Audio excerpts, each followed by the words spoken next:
Another day another story. बहुत समय पहले की बात है। एक छोटे से गांव में राजा और रानी रहते थे। वे बहुत ही सजीव, बुद्धिमान और न्यायप्रिय थे।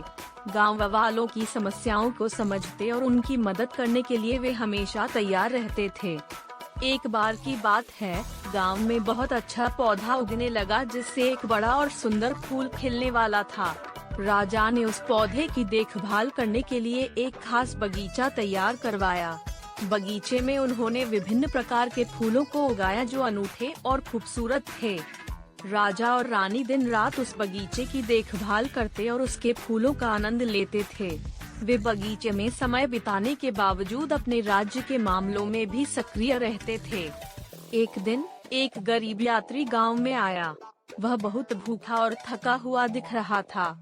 राजा ने उसे अपने महल में आमंत्रित किया और उसकी सेवा की।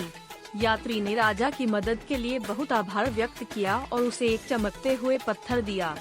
रात के समय राजा ने उस पत्थर को देखकर चमक देखी और समझ गए कि यह कोई विशेष पत्थर है। वे उसे अपने गहनों में से एक मनमोहक हीरे के साथ समाहित कर दिया। कुछ सालों बाद राजा की सेना को एक बड़ी युद्ध की आवश्यकता पड़ी। दुश्मनी सेना बहुत ताकतवर थी और युद्ध बड़ा था।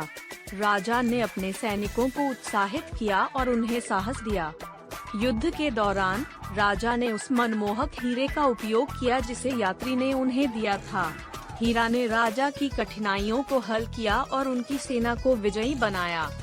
युद्ध के बाद राजा ने विजयी होकर गांव में वापस आकर एक बड़ा समारोह आयोजित किया। उन्होंने यात्री को भी आमंत्रित किया और उनका सम्मान किया। इस कहानी से हमें यह सीख मिलती है कि न्यायप्रियता, दया और सहानुभूति के साथ एक राजा और रानी अपने प्रजा के दिलों में